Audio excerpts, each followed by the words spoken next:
Hello, everybody. Welcome to the Claw and the King podcast. I'm joined by my co-host, Dopey, over here. How are you, my friend?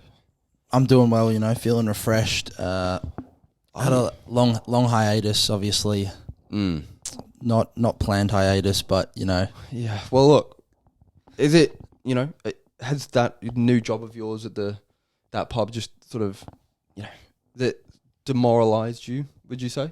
demoralized? Well, it's probably moralized me. Oh, okay. It's everything else in life is so much better. It's literally made me go, stop being a fuckwit. You need to actually get a real job because I can't do this anymore. So, Well, mate, look. might have been the kick in the arse that I needed. Maybe it is. Well, look, there's nothing wrong with a pub job. Hard work. No, it's just not for me personally. Yeah. Well, look, hopefully this podcast will take off and get 2 million views, so you won't have to worry about that anymore. But essentially, a lot has happened in the world of sport since we've been gone. Yes. Basketball related. I think this hiatus has been good for maybe that. I think you get a bit more time to evaluate more topics within basketball. I think early on in the season, there isn't that much to talk about, but obviously after the in-season tournament, after, multiple, instances between different teams and how some teams are horrendous, some teams are surprising. I think this sort of hiatus from talking about basketball in particular has been good. Have you got a sort of a key point in basketball you'd like to sort of bring across first? Well, I guess we can start by talking about the in-season tournament as a whole. Obviously, the Lakers ended up winning, so that was very nice. LeBron James, MVP. I mean, the man is the GOAT. I mean, we don't need to have that debate right now, but he's definitely the GOAT at this point. Yeah, I mean, the tournament, I think a lot of people were surprised by how popular and how much of a thing it became by the end of it. I think it was good. The thing I don't really like is I think the two last games in Vegas, that just means we technically play 84 games in the regular season now, which doesn't make much sense to me. Yeah. And also I think if you win, you should get a guaranteed spot in the playoffs, so it means something towards the end of the season as well. If you're going to play those extra games, there's a bit of a reward there. And for a team like the Pacers, that would be huge because even though everyone's saying, oh my God, Hellburn's a superstar, Pacers are amazing this year, they're no guarantee of making the playoffs at this point. So something like that would have been a great thing for them to win. But, I mean, on the whole, it did make December more exciting than a usual NBA season. People were invested. People were watching the games. The courts were different. Some of them were weird. Some of them were cool. But, yeah, I mean, I think, obviously, if the Lakers win something, I'm going to be happy about it. But it did feel weird because, like, the second after it happened, I was like, I don't give a fuck. But Yes, I think it was a really good idea. I think, look, having it at that time, I think the timing could have been better. I think maybe a bit later on, maybe closer to the All-Star game that it sort of ended, would have been maybe a better idea. But look, I think the ability that it gives to a team like the Pacers, and I think, look, if it was Lakers, I don't know, Lakers Nuggets or Lakers, Celtics or even something like that in the final. And only really the good teams made it to those final stages. I think it would have maybe been a bit of a flop. But I think the fact that you got a team like Indiana who gets no coverage, being able to sort of go on this fairy tale run to the end of the tournament, I think improved the whole aspect of it. I think it sort of played into what the tournament is really trying to achieve. And that's something that's different from the usual NBA season. It's, a different maybe market that they're appealing to, obviously, with the smaller markets. And I think it aids those smaller markets. Say, hey, look, we can get, big time coverage here. We can get, a lot more money for our players who are on maybe a bit less money, but they don't really need the money anyway. But essentially, for those small market teams, I think this is a great opportunity, and it showed that maybe, it's an advantageous thing to have forever, and for multiple seasons coming up. I don't know how I feel about the courts. I like it. I like the different jerseys, maybe. Maybe the courts. I like it having different courts and having a different feel to it. However, I think it maybe just differ it in how it's sort of being put across. Maybe, I don't know. I think just you could make them better in terms of just how they looked. For example, the Chicago one was just a red court where you can't even see the ball bounce. Yeah. And I don't love the name. I'm going to be honest. I think it should be the Jordan Cup or like... Well, the MVP should be called the LeBron MVP. Well, And then the cup, I don't know, you can call it, I don't know. They can come up with something better than the NBA Cup. yeah, the NBA in-season tournament. That's what the official name. It's like, it's a bit shit. But look, I think it was a great idea. I think it brought interest to the regular season. And like I said, if it was a bit later, it would have maybe sort of drilled up, or sort of, because everyone's already interested in the NBA 10, 15 games in. And that's when most of the games started for the in-season tournament. So I think you've got to sort of maybe delay it a bit. And then it sort of brings more interest to that mid part of the season that no one really gives a fuck about. So, and that could also delay tanking because, I mean, most teams aren't tanking this early. But if you play the meaningful regular season games at the end of the year, maybe teams will go, we're not going to try lose these. And I liked how it contributed to the record, I think, to the NBA season record. I think it would have been a bit silly if it didn't. And obviously the final game didn't, but the rest of the games did. And, I think that sort of benefits the tournament and the legitimacy of it, because it will still matter to these teams that they win regular season games. I think they took it a bit more seriously because it does actually contribute to your record.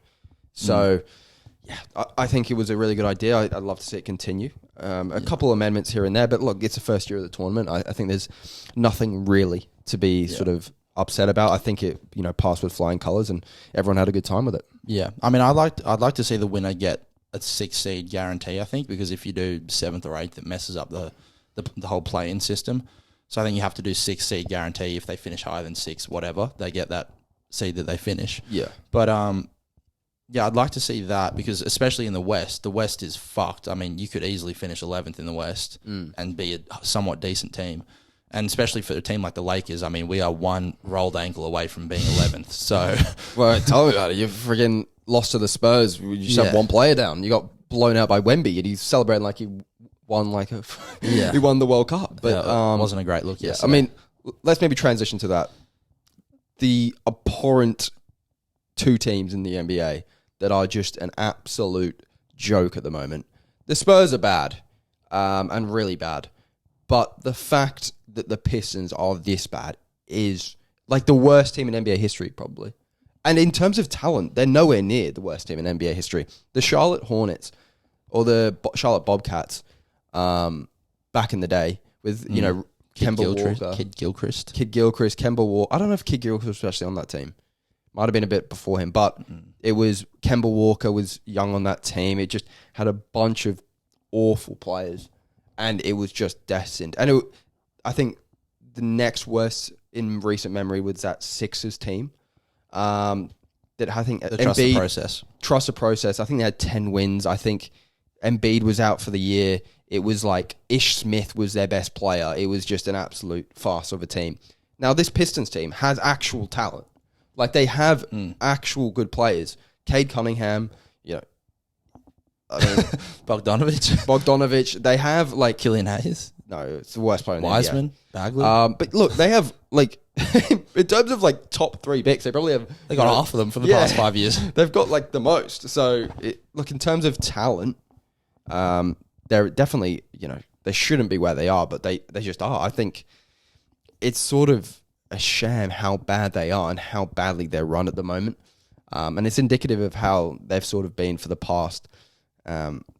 Since, I mean, really the bad boys, and the more recent bad boys. And yeah, it's just, they booed. It was brought up recently, I saw on Twitter that, this is what Pistons fans deserve because they booed like Blake Griffin. Yeah, I saw that. And look, that's the last time I think they went to the playoffs, and he did essentially end his career taking them to the playoffs. So, look, I think in terms of bad teams all time, I just watch them play and it's just a joke. It is the lack of just cohesion on that team is incredibly bad. Monty Williams, I mean, he's on fraud watch. I mean, well, he's the highest paid coach in the league. Highest paid, he got like an $80 million contract or something ridiculous. And he is absolutely stinking it up. And look, their aim is not to make the playoffs this year, and it wasn't to start the year. However, it was to develop some of this talent that they've brought in over the years, and they just seem like they've got no ceiling. I mean, look, they've got Jalen Duren. Jalen Duren, they've got Cade Cunningham. Those are the two bright. They've got the Thompson that they just drafted. Even though he's not playing efficiently, he still looks like a talented kid. In terms, those are the three guys that you've got to build around. But the rest of these young idiots, they need to just get rid of. Killian Hayes, get rid of him. They've just James Wiseman. These just bust essentially. They collected. How has James Wiseman busted so badly? Well, I think he was. No idea. I think he was he's one of those that was overdrafted because he didn't play. He didn't play in college. Like, he was solely judged upon his impact at a high school level, which was elite. He was the best high school player in the country. But you see time and time again, those high school players that go to college and they don't have great college careers and they get drafted, 15th to 20th usually, and then they have meddling NBA careers. I think because he didn't have that judgment of a step up in competition, I think his overall evaluation was hindered, and they made a mistake that they picked him over some really talented players. And look, it was a COVID year. I think it was a COVID draft. I think that sort of contributed to it. There wasn't as much deeper evaluation. It was just more based on team fit. And look, the Warriors needed a big man at that time, and everyone They still need a big man. Yeah, everyone harped on about how this was the luckiest thing to ever happen to the Warriors. How they've just landed upon a generational talent at the next Anthony Davis, but turns out they didn't. So yeah, just a bunch of really bad decisions, and they've just collected the past 10 years busts on their team. Detroit, yeah. I think I saw a video of someone reviewing all their draft picks over the past 20 years. It's a joke. And it was insane how Absolute bad they went. But yeah, Detroit, they do suck. San Antonio, obviously, as well. I think they just had a 17-game losing streak, which was the worst of their franchise. By the Lakers. Snapped by the Lakers. But this is what we were talking about at the beginning of the year when I was in more particular, how the fuck... I hate how the Spurs got Wemby. I hate it. They have no talent. They have no interest. This most boring NBA team going. And they have got, this super entertaining, super unicorn-like of an NBA prospect. And it's just being wasted there. And I'm sure that Spurs fans don't feel that way. But, I mean, when your second best player is Keldon Johnson, I mean, you've got a problem. Yeah, I mean, they're awful. And they are on TV. When I go to ESPN, they are on TV every fucking day. It's like no one cares. I know, even Wembanyama cannot save he this is team. the most, talked about prospect. I mean, Zion was very talked about, to be fair, but very up there in terms of talked about prospects coming to the NBA in the past, 30 years or whatever. He's probably top 5, at least. Well, yeah, it's LeBron and then probably him. Or Zion. And he's come in, gone to the most boring place, and, ESPN and all these media outlets are still trying to promote him, but it's like, he seems dull now. Like, it seems like I'm not even interested in him anymore. Yeah, nah. And I mean, I don't know if this is Popovich or whatever, but the Spurs they're making an effort to not play through him. It's weird, but they're playing team basketball. It's that was another thing. It's just all about team in San Antonio. There's no stars. And look, I don't really like how the NBA's gone in terms of the stars have all the power, but you do want to see your only good player get the ball. Well, I mean, look, the season's fucked. You may as well give him the ball and let him go. Like, Jalen Green's doing it without permission, so I think Wembanyama can do it. Yeah. I just think in terms of places, it was the worst possible one for him to go to, and he's going to be... Look, the way NBA contracts work, he's going to be stuck there for 8 years. Because by the time his rookie deal comes to an end, he's going to be basically have to take... They have restricted free agency. There's no... unless he signs a 1-year deal with another team. Well, he could request a trade, but... Who are they going to trade him? Why would they trade him? Who are they going to trade him? They have 8 years of control on him. So, it was a bad draft lottery situation when the draft lottery happens. But now it's just an absolute joke. The other honourable mention team for shithousery is the Washington Wizards, obviously. But they're just memes, though. They're stinking it up so much they're actually being kicked out of Washington by the sounds of it. Yeah, they're moving. And it's not like they're moving to a big. They're moving to Virginia, which is a shitter market right next door. So it's like, what the fuck is going on there? But I mean, they're just doing it for shits and giggles at this point. I mean, when the GM, whoever the GM was, who collected Jordan Poole and Kyle Kuzma at the same time, he must know his job was gone. He was just doing it for fun. I mean, for vibes, they're an excellent team, but for actual quality, they are a joke. So, and they're lucky really that there's two like abhorrent teams in the NBA below them. But yeah, the Wizards are an absolute farce. And it's really sad that, you know, the capital of the US has historically probably a bottom 3 franchise in the NBA. Yeah. Have they ever won? No, never. I don't think they've ever won. I think the only time they've ever been like not a joke was Prime, Beal and Wall. Well, Prime, Beal and Wall. They had Paul Pierce. Remember, they had an old Paul Pierce that year. He hit like a crazy game winner in the playoffs. I think they might have got into the conference. It might have been conference finals or semifinals. But that was the last time that they weren't like a joke. They had like a 3-year stretch there where they were competitive and a solid team. Not a contender in the East, but a solid team in the East. But, you know, before then and after then, they've been an absolute joke. I mean, look, they've got historic players that have played for them. I mean, Gilbert Arenas, John Wall, Michael Jordan. They've got historic players that have played for them, but... Yeah. Arenas. Yeah.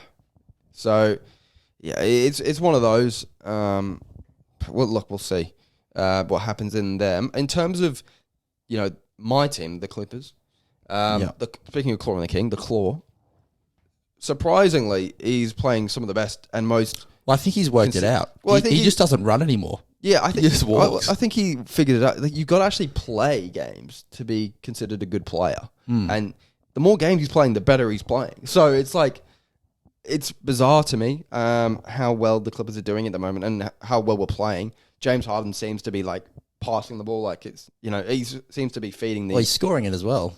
He's scoring it as well. We're playing efficiently. He's playing defense, James Harden, which is bizarre. I think, we're just looking good at the moment. And look, we're one injury away from catastrophe, but I don't know if you are, because I feel like if you got 3 of them, you can still do all right. Well, that's what I said when the trade was made. I said, look, I like making the trade because in, you know, times past when Kawhi or PG eventually got injured, the season was over. But now you get James Harden, and if either of those guys go down, you've still got a chance to win a decent amount of games because you've got elite players on the court. And even in a playoffs, if hopefully, knock on wood, this doesn't happen, but if PG goes down in the playoffs and you're in the Western semifinals against, I don't know, Dallas or whoever, or Denver or whoever, you can still say, well, look, we can actually win this series because we've got James Harden and Kawhi Leonard on the court. Like, we've still got enough superstar and elite talent to win.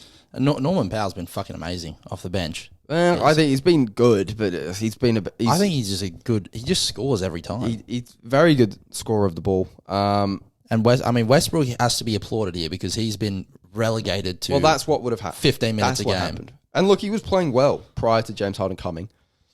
But I think everyone knew that was necessary to happen for them to be doing well. You cannot have Westbrook out there starting, playing all these minutes with Harden, you know, PG, Kawhi. The connection just wouldn't be there. There's only one ball to go around. And I think it was a right decision to be made to put Harden at, you know, the point, and letting him run the offense and letting Kawhi sort of be that sort of outlet. Even like it's just a scorer at the moment. He's scoring at an unbelievable level. So yeah, look, it's looking good. It's probably looked the best it's looked since. And look, it's only a recent sort of 10-game stretch, but it hasn't looked this good really in the regular season since our first year. So probably. Look, we'll see. I think it all comes down to consistency and playoff production for us, but it's looking better. Yeah, it's looking a lot better. We may finally get Lakers Clippers in the playoffs 5 years after. Oh, don't jinx it, mate. I wouldn't be fucking praying on it. Jesus, I mean, no, there's a long way to go, but you never know. But yeah, looking better. I think the synergy of the teams are good. So yeah, hopefully we can sort of make some moves. Is there anything else you want to talk about in terms of the NBA? We can quickly talk about the menaces of the league. Draymond Green obviously has been in the news quite a lot recently for his antics, I guess you say. And I mean, everyone's. It's funny how everyone's saying, "I'm worried about this guy, man. I hope he's all good." Everyone's just like assuming that he has like mental health issues for what he's doing. And he's like, "No, it's an accident. I swear." But I mean, I'm pretty much done with Draymond at this point. I fucking can't be asked with this dude anymore. But like, how dumb does he think we are? Is like, he's like, it wasn't an accident after it happened, and it's like, you can't have like the only guy in the league to have like 10 accidents like this. I think you could put together a 30-minute video of Draymond Green incidents over his career. Like, what was one that happened? I don't know if it might have been last year. I think, and everyone was like defending him, and I was like, what are you talking about? Was it Sabonis? Was it falling on his legs? No, it was, I think, Sabonis falling on Draymond's leg accidentally, and Draymond jumping up, stamping on his back. Yeah. Literally jumping on him. And he's jumping on, like, stamping on him, and then, like, walks away like, no, I was just trying to get out of underneath. He was over my legs. I just was trying to get out of underneath him. And it was like, and everyone was defending him. Well, like, Sabonis, like, all those fucking shitty Warriors fans were like, oh no, but Sabonis started the contact. So Draymond was just, trying to, retaliate. Oh, look, I mean, Nurkic started this contact, so it's all fair enough, I guess. Yeah. But it's like, he punches his own teammate in the face. I think he is in the wrong line of work. I think he should be trying to be an MMA fighter. No, but he did. I saw him literally tackle someone, like rugby tackle someone to the ground the other day. Yeah. I don't remember who that was, but I think it's more indicative of how the Warriors are going. I think people sort of lived with it while the Warriors were doing well. And I think, to be fair to Draymond, he was more in control when the Warriors were doing well. Obviously, he'd have the occasional kick to the balls. But I think when the Warriors are doing well, he gets more praise than he does negative sort of criticism. But when the Warriors are doing as bad as they are right now, all the fucking blame is going on him and Clay, to be fair. Clay's getting a lot of slack, but him especially. Because, look, well, he is hired. He is getting $100 million because of his ability to impact winning. That is why he's not because he's a great offensive player. It's not because he, makes these great highlight plays or he, sells tickets. He does it because he apparently makes winning plays. And if you're not winning, then your complete role, your complete impact on the team is put into question. I think it's sort of indicative of how, like I said, how the Warriors season's going. I think Clay's looking old. I think he was offered a 2-year deal worth, $20 million a year, I think around that. Maybe a bit more prior to the season. Yeah, something like that. And now the deal's off the table. Deal's off the table. He's looking old. Steph is getting old. He's still playing okay. You have to feel bad for Steph, though. I mean, he's out there doing his best. He's still But is it time to blow it up? I think it has to be. I mean, look, Draymond isn't even a good basketball player. He was barely good in his prime. He was massively overrated. He makes winning plays, I guess, but like when he's 34, he's not as good as he was defensively. Offensively, he's always sucked, and now he's suspended every second game. Or it's a miracle if he even sees the floor in the fourth quarter without getting ejected. So, well, look, I think you could trade Curry. Curry's very tradable. Really? To a team that wants to contend, you can get some young talent. I don't think that is ruthless. I think you have to let Curry retire as a Warrior if he wants to. Well, it's either that. You can let him retire as a Warrior, but I mean, you can. He's the only guy that you're getting value. I mean, if he wants to go, then sure, fair enough. But he's the only guy you get. If you're going to completely rebuild, I think he's the only guy that you're going to get value off. I think teams would still give you something for Clay and Draymond. No, not as much as who would they give? There's nobody who would take on Draymond's contract, but two, take on his fucking personality. I think someone would. No, there's the Wizards. No, it would be like the Suns would take them. But who would the Suns like? You'd be able to get fucking, I don't know, Grayson Allen back. You did Nurkic. You'd get fucking no, you wouldn't get Nurkic. You'd get fucking like, I don't know. You'd get Bol off them, but you wouldn't get anything. You wouldn't get anything. Curry's the only one that you'd get good young talent out of. And that if you're going to rebuild, that's what you need to do. And look, the business is ruthless. That's the nature of sport. It is a ruthless business in terms of these players. And look, it is the right thing to do to let them retire there, but you've got to make the decision. Are you going to do a half-ass rebuild like the Bulls or the Pistons have been doing for the past 20 years, or are you going to be doing a real one and getting real young talent in there to pair with the already guys like Kuminga and Moses Moody, even though they're not fantastic young talent, they're still talented. So, look, that's what I would do personally, but obviously I'm not a Warriors fan. And as a Warriors fan, I probably want to see Steph maybe even guide maybe young talent that's coming through if you're doing a rebuild. We'll see. I think if you do that, he would then want to leave. I don't think he wants to do a Kobe and finish his career that way.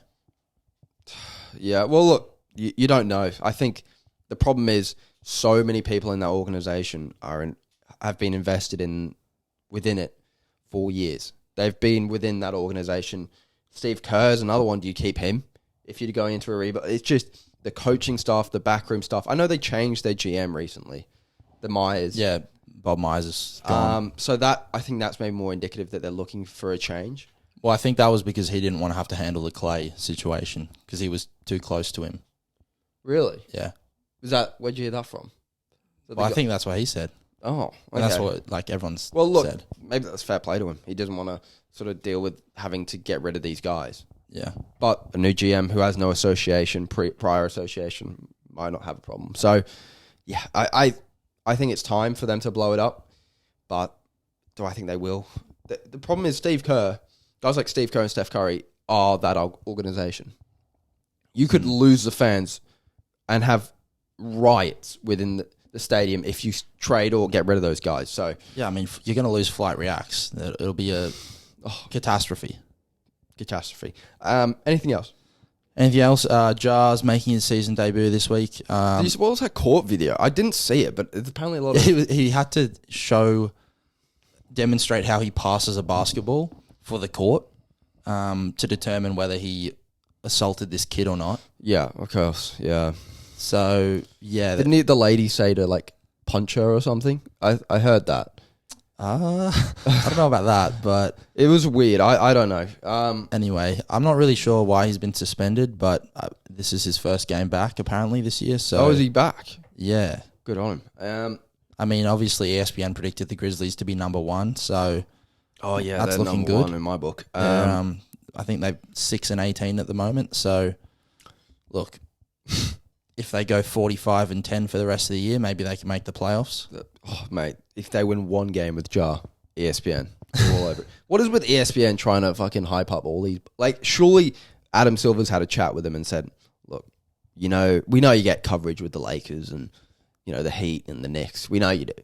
But how about you promote some of these fucking piss poor organizations? How about you promote the San Antonio Spurs?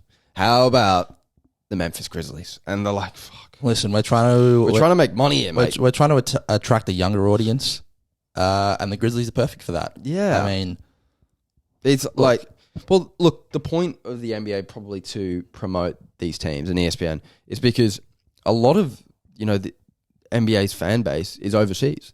So they don't really give a shit who's in what market. Markets don't really matter when it's overseas, when it's some kid in China or a kid in Australia or a kid in the UK is watching, they care about the players and how, talented a team is. So, you could have a kid from, China who's a massive Memphis Grizzlies fan, never been to Memphis in his life, but loves Ja Morant and loves the way he plays. So maybe that's the thinking there. But in terms of,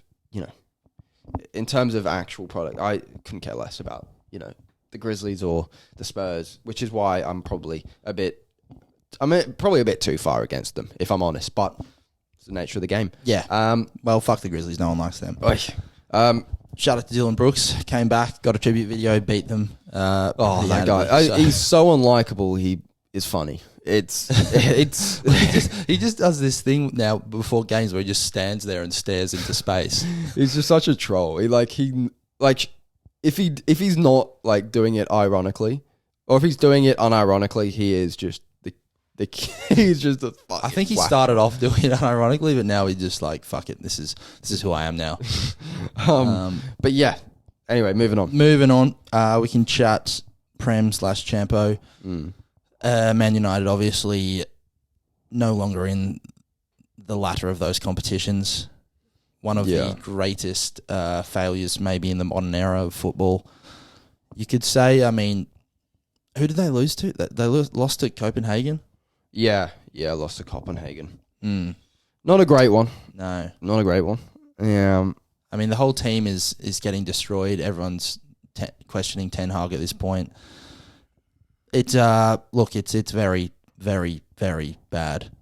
Yeah, it is. It's not the best, if I do say so myself. Look, we got Liverpool, and we just lost to Bayern, obviously, and we've got Liverpool tomorrow morning, so great news there. But yeah, look, essentially, it's an absolute farce how bad we are. There's pressure on him, but I don't personally think there should be pressure on him. Just because I think you look at the team that's either injured or suspended at the moment, it's a fucking top 4 team. So against Liverpool, who are we going to play? It's literally Maguire's injured. Varane is probably falling out with the manager, but Varane won't play.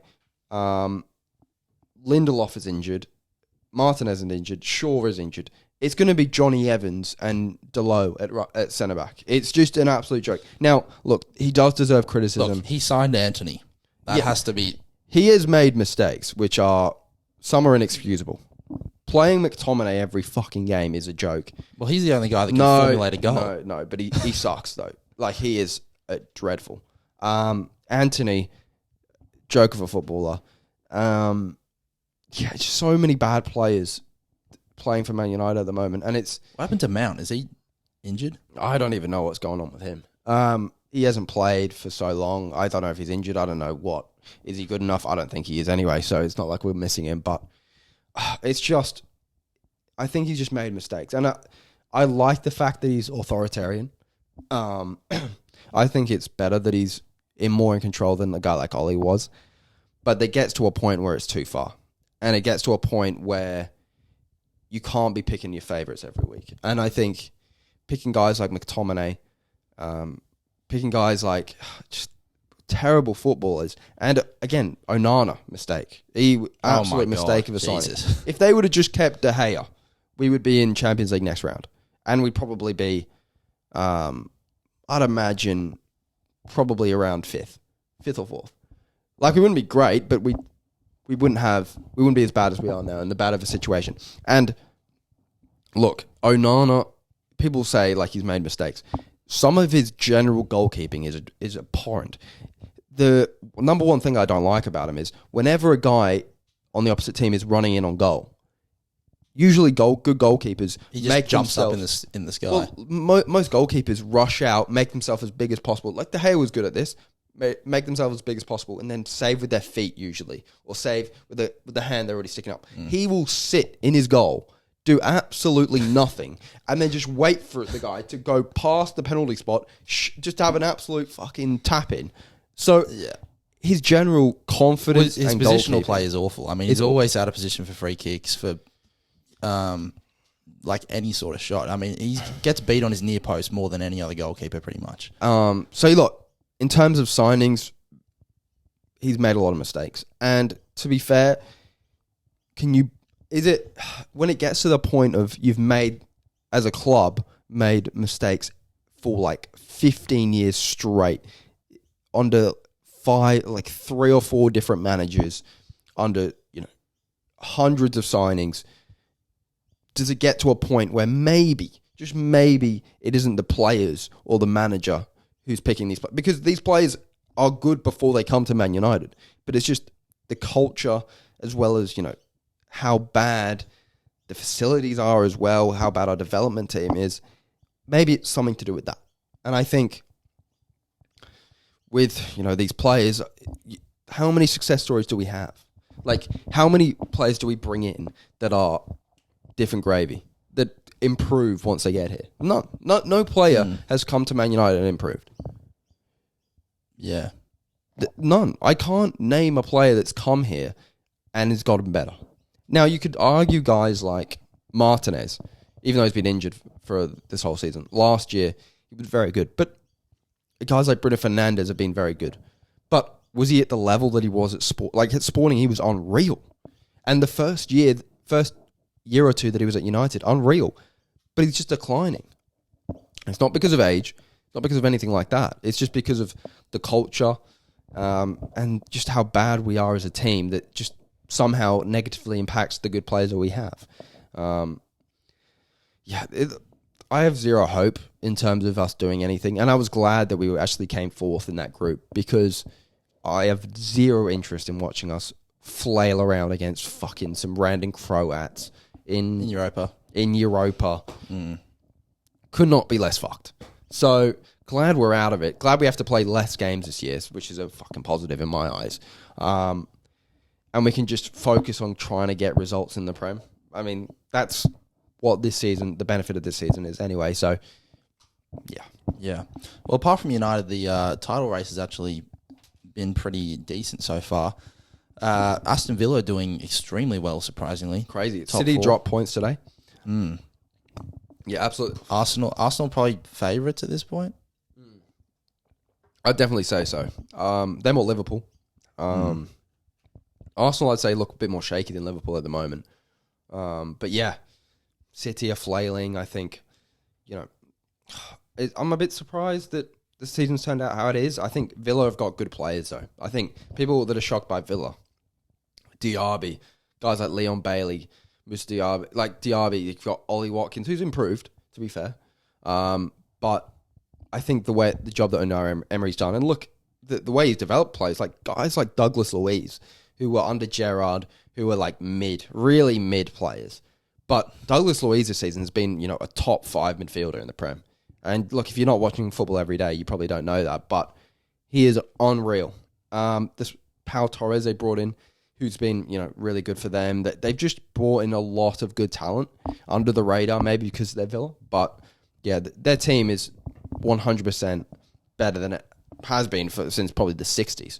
So it's not a shock to me, especially with teams like Chelsea and United flailing. It's not a shock to me that they're top 4 or top, probably locked in to be contending for top 4 at least for the rest of the season. So yeah, I'm not as shocked about Villa's success, but yeah, Unai Emery's doing a great job there. And look, you want those teams to be doing well. It's a good story for the Prem, but yeah, I'm just hoping that Liverpool and Arsenal don't win it, but they probably will. Well, yeah, they probably will. Which is just like, I saw a great. thing. Yeah, I saw a thing that at the start of the season, Alex Ferguson predicted Villa to be good. I think after they lost 3 or 4-0 their first game. They lost 5-0 to Newcastle. He was like, mate, Villa are good. The scoreline doesn't reflect how good they are. So it just shows the brain on the man. I mean, well, he also allowed the Glazers to buy Man United, so. But he is the greatest manager of all time. He is. Look, but that's his greatest mistake ever. But look, sure. Essentially, football. I mean, as a Man United fan, there's just really no hope. Ange is pulling off some good results actually, which is good to see. Well, they dropped off a lot. They dropped off a bit, but that was mainly due to injury and suspension. He's had a lot of guys have red cards in the games, which is pretty shocking. But yeah, I think they won 2-0. Last game out, looking very sharp. I think they're going to be top 4 probably, especially with United. I don't think United are in it or Chelsea, so it's going to be probably between them and Villa. Mate, who was the Chelsea striker that everyone's like, he got a hat-trick before Rashford, but he sucks? Nicholas Jackson. Absolutely terrible player. But they brought a Man City player, Cole Palmer, playing very well. Yeah, I saw that. Very, very good player. Don't they have another wonder kid? They buy every fucking wonder kid. They've got Mudryk, who's fucking stinky. But they've bought so many players, it's hard to keep track at this point. But look, they've got a good manager, they've got good players, but it's just they bought too much too soon. So yeah, I think Cole Palmer's a good buy though. He's looking really, really good. I don't know what Man United do. I'm so sad. Like honestly, the Chargers, my NFL team, suck. United suck. The Clippers somehow have become the only team doing well for me. It's bizarre. Who would have thought? Who would have thought? Who would have thought? Yes. Well, I mean, United have been shit for a decade, so I guess that's... We've had our highs and lows. Yeah. I guess we'll leave football there. We can shift gears to cricket. Now, as we said, we haven't done this in a while. I don't think we've done this since Australia ended up winning the World Cup.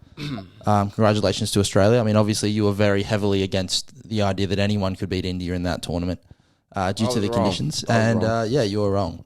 Shout out to Travis Head. I mean, Travis Head went from a borderline Australian-level player 2 years ago to a legend in the space of 2 years. I mean, this guy, I've never seen a rise like it.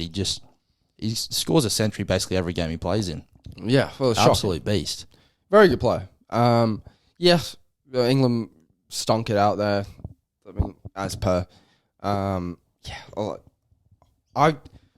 know it's easy to say this after England lose a World Cup, but I'm not really a fan of ODIs and T20s. I'm maybe call me weird about this, but I'm a massive fan of just. Everyone prefers Test cricket. I love Test cricket. Like even fucking Australia, Pakistan. Like I'm watching it. Like I don't give a flying fuck about either of them, but I love watching Test cricket is so much better than short forms of the game, in my opinion. Anyway, it just depends what you like in terms of viewing. But there's for me nothing better, especially if England are playing. Just sitting down on the couch, just all day, just chilling. Well, nothing in Australia at least. Nothing signifies the start of summer. Like the first day of Test cricket, it's just a shame that it's Pakistan and West Indies. It is a shame. That's the issue with Test cricket is there's only 4 teams really that are worth playing, and you got to give these other teams a chance, or else they're just going to go extinct. So, Well, how about Davey Warner's cheeky? Well, that's the main story. Obviously, the Mitchell Johnson comments coming in, roasted the shit out of him, said he shouldn't be there, which is, Well, look, he probably shouldn't have been picked. And I think it was the right time to transition him after the World Cup. I think that was just the right decision to be made. More to make him the farewell tour against Pakistan and West Indies. And look, he scored 160 in the first inning. So against Pakistan, though, that's the problem. Well, that's the thing, right? I mean, there isn't, no offense to Pakistan, but there isn't really selection headaches against Pakistan. No. Because they suck. So anyone could really play against them. But it would have benefited Australian cricket way more if they would have brought in a guy like a Renshaw, a guy like a Bankroll, a guy that they're going to think is going to be the next opening batsman, and brought them in against these fucking meatballs so they can, play well and get their confidence up. Well, they can. Warner's done after the Pakistan series, so they can play against the Windies. But the Windies got good bowlers, though. That's the problem. Like, Windies are doing well against England, which, I mean, England are fucking floundering at short form, but Windies have got good bowlers. Well, we'll see. But, I mean, the thing is, like, Bancroft and Renshaw, that's the best we've got. I mean, those two guys have been in and out of the team for almost a decade, it feels like, as the next best guys. But we don't have anyone better that's, like, under 30. Yeah. I don't get it. But I guess you have to be 35 to be good at cricket at this point. I don't know. Yeah. I think it was the right time to transition him out. You've got to look to the future if you're Australian cricket. There are a lot of old players in that squad. And look, you won the World Cup, great. But they're still somehow all the best in the world at their respective positions. But are they going to fall off the cliff at the same time? It's a problem. Could it be like a situation where where Australian cricket is so unprepared for them all retiring within the space of a year, and it's just an absolute nightmare because you start losing to Pakistan. You start losing to all the teams in the world. You start having an absolute crisis. I think it's better if you transition them. And look, they're still elite players, so keep them in the team. But really, who's the future of that? Marnus will be in that team for a bit more, I looked up the ages. So in this 11 they've rolled out for this test match, by June of next year, every single one of them will be 30. Marnus is the youngest, but he's 30 in June next year. Yeah. Everybody else is already 30. Most of them are 35-ish. Yeah. So, well, Lyon, he's like staple of the team. Yeah. Stark, staple of the team. Cummins, captain and staple of the team. Hazelwood, staple of the team. Smith, staple of the team. Even like a guy like Travis Head, like you mentioned, he must be, 32, 33 at this point. Kawaja's 36. He's old. He's old. So, yes, you've got a very good team at the moment, but it could crumble down. 33 or something. Well, Mitch Marsh you can fucking get rid of, but guys have been in the team for 10 years. Like, these guys have been playing for Australia for 10 years. And it's remarkable how they've stayed together and been so consistent over that time. But you've got to sort of look at it and say, fuck, look, it could all crumble because they're all the same age. This could all fucking crumble within a fucking year here. We need to kick some of them harshly out the door. Like a guy like Hazelwood, you've got to roll him out at this point. But he's still really good. Still really good. I mean, but Boland's the next guy in line. He's no better. I wouldn't play, but I'd go maybe Jai Richardson. You've got to go youth. Or who's the guy that's good? Is it Lando? I don't know. Well, they tried Lance to do Morris. they tried to do a similar thing with Cameron Green, but he was crap. So, and then they brought Mitch Marsh, and he was like, "Fuck, this is Cameron so much better." Green is really good. I think he just has some mental problems in terms of confidence. Socializing, maybe socializing, but he's just in confidence. It looks like he's just way too scared to hit the ball, so he blocks it for half an hour and then gets out eventually. Yeah, like just try and score some runs, dude. Please. Yeah, he's like a big, gentle giant. He's like the most mixed personality. He's like he feels bad for the other team if he hits too many balls. It's like, fuck, sorry, mate. It's like I didn't want to hit a six. It's like a Jake Trbojevic. Yeah. But yeah, I think it would be harsh to do it, but it's the right call in my eyes. And look, that's speaking from an English fan, so you may say, hey, you're just doing that to fucking shits and giggles. But my genuine, honest opinion would be to transition some of those players out. Yeah, look, I think you can rotate. I mean, if we win the first at least two tests, rotate with these tests. At least, take Stark out for a test, put Jai Richardson in. Take, Kawaja out for a test, put, Bancroft in or Renshaw in, whoever you're going to pick. Rotate some of them out and do it periodically so these other guys can get experience. And so when they do eventually take the full reins, they're not just jumping in at first time against fucking England in the Ashes, They're not just put into the bigger stage, shoved in there, said, well, look, you're going to have this role no matter what. So if you get 5 ducks in a row, then fuck, that's your bad luck, mate. So, I'd say it's better to sort of transition them in and out. But look, you're winning, so I mean, you might not see a point in that at the moment. Yeah, I mean, while they're winning, it's hard to do. But like against Pakistan and West Indies is the time to do it. I mean, in Australia, the conditions are favourable. So I guess, I mean, Warner's obviously going to play these 3 tests. I think everyone's saying, look, he doesn't deserve it. I mean, he's probably been the second best batter of his generation. I think if you give him these 3 tests, fuck it, who cares? Yeah. He probably does deserve some sort of a send-off. Well, I think his performance in the World Cup has sort of convinced them to do it. I think, look, if he was the same form that he was prior to it, they wouldn't even considered doing a farewell tour like this. So, well, and this is also the thing with Warner. I mean, this is what they should have done throughout his entire career. If it's overseas, don't let him near the pitch. But if it's in Australia, he's so first harsh, pick. though, because it's like... Well, have you seen his record? Yeah. He averages like 15 overseas and 50 in Australia. Yeah, it's a joke. I mean, like the way he got out in that second innings is indicative of how he plays around the world. He is so bad at judging bounce when it's outside of Australia. It's a joke. The amount of times he's done that, he's just done a little pull in the air and it's flied up a million miles, and it's caught. He's done that so many times. The way he misjudges bounce in different... And the main reason he probably got out was because of how inconsistent the bounce was yesterday. That was probably the main reason he got out, was because the pitch was acting a lot different to usually what Australian pitches do, and where you see that consistent, good solid level of bounce. So, yeah, it'd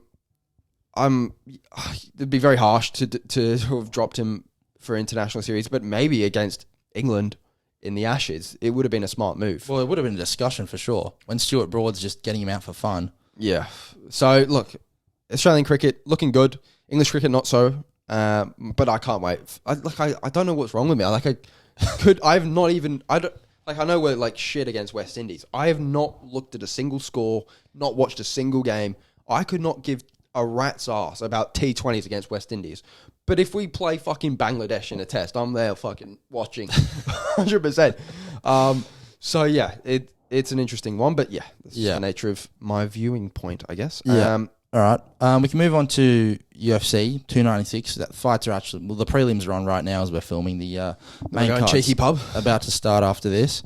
Have you been keeping up with the build-up? It's been... very bad. Eventful, to say the least. Look, I'm a Colby Covington. I love a bit of a troll. But...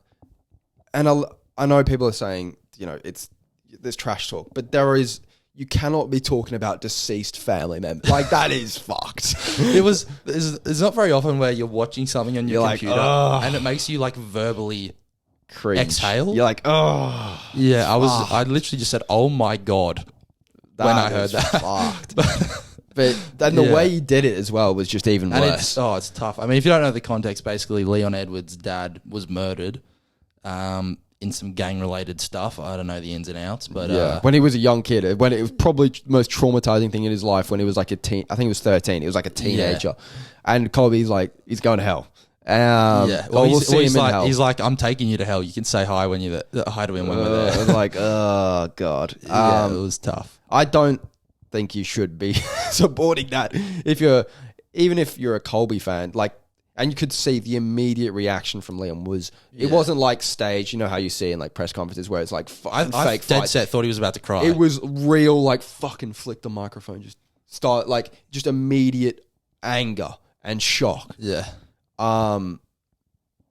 So yeah, and it's just, oh my God. And I'm probably the biggest Colby fan. He is my favorite fighter. I love when people go like too far in press conferences and just roast the shit out of you. Apart from that moment, it was one of the best press conferences in years. I mean, probably since Conor in New York against Eddie Alvarez, probably the best press conference. I mean, I don't know if you watched the whole thing, but Wonderboy was sitting next to him, and he roasted Wonderboy for bringing little kids onto his tinted out bus and bringing them back to the dojo. He's literally calling the nicest guy in the UFC a pedophile for no reason. Oh, yeah, that sounds funny. But, like, you can't be fucking talking about someone's dead fucking... You just can't. You just can't be like... You just can't. But, yeah, look, I think the fights... I think it's going to be interesting. Very good card. Interested to see if Paddy Pimblett does that meme dance. You know that everyone's... You know that little kid that is in that talent show that does the... Biggie. You know where it's like you got the shaggy blonde hair, and everyone tags Paddy Pimblett in it. I'll show you it after. Everyone tags Paddy Pimblett in it because it's like the funniest fucking meme, and it looks like Paddy. So Paddy's apparently going to do that celebration if he wins against Tony. And look, I have zero expectation that in a lot of fights recently, like Sean Strickland, but he somehow won. I have less than what I believe more in Sean Strickland beating Adesanya than I do in Tony Ferguson beating Paddy Pimblett. Paddy Pimblett has not impressed me whatsoever, but Tony Ferguson is done.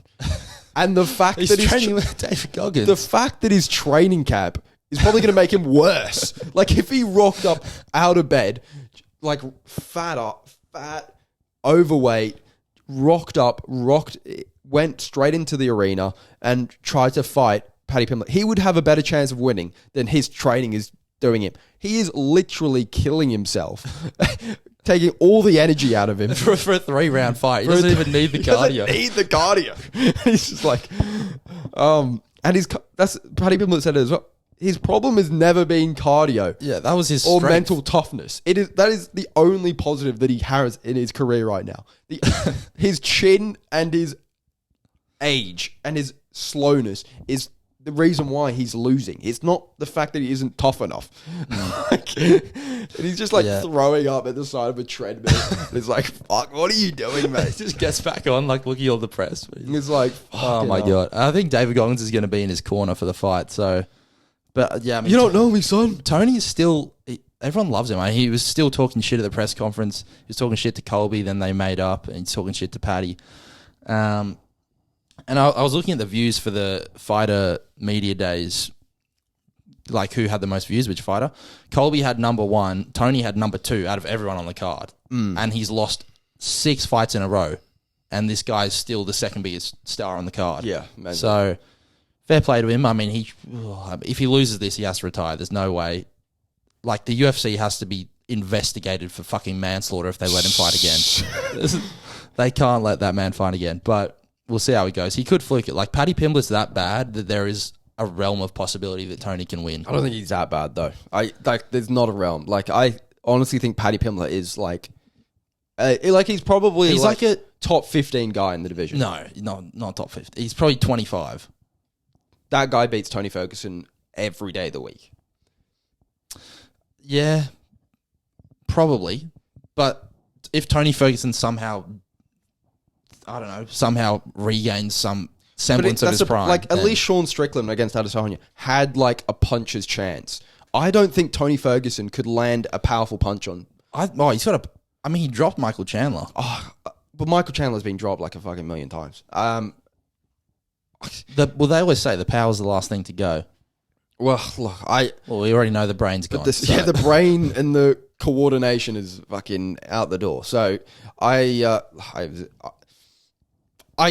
for the memes, I think it would be hilarious if Tony Ferguson won. Like, just for the absolute carnage that, like, Dana White's face is like. I wonder what he'll say on the mic. He'll probably call for a title shot. I saw a thing. Give me the title, lad. I saw a thing that he said he's been purposely sandbagging his last few fights, so Khabib thinks he's an easy fight. He'll come out of retirement. That would be something you would do. That would be fucking hilarious. Yeah, I could just imagine him calling out Khabib. Or like Conor Chicken McNuggets. Yeah. Yeah, so I just think it's yeah, I want him to win just for the fucking jokes of it. But yeah, Leon Edwards, I think probably will beat Colby. I think I think it's 50-50, but I like Leon a lot more. So I think hopefully Colby can win, just so we have the holy trinity of champs with Sean O'Malley and Sean Strickland. Yeah, Sean O'Malley. You reckon who's Sean O'Malley fighting? Cheeto. So they also did a press conference for all the upcoming fights next year. So it was Sean, Cheeto, Volk, Tapuria, and Strickland, Duplessis. Yeah. That was another entertaining press conference. I mean, I don't know if you saw what happened. Strickland and Duplessis were roasting the shit out of each other. And Duplessis, I don't know what happened, but Strickland may or may not have been like assaulted by his dad growing up. And I think I did hear Ashton talking about that. And Duplessis was like, "Bruh, your dad had nothing on me. Wait till I get in there." Yeah, apparently, no. I think he said on the Joe Rogan podcast, like, his dad beat him up as a kid. Yeah, and Strickland got proper like pissed off. And Strickland's one of those guys that like says anything. Yeah, he doesn't really get offended by much, but he was proper pissed off. But yeah.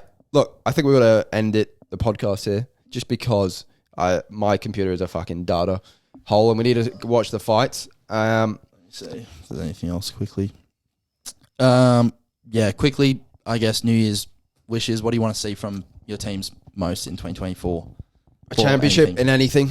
Look, I'd prefer...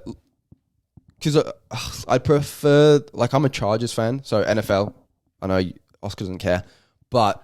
prefer me to win the fantasy playoffs as well. That would be fucking huge. And then hope the Chargers fired their coach and their GM because we're fucking shithole. Hopefully they do a good rebuild, get some good players in and we can rebuild. Clippers, can we do something in the playoffs? Fuck knows.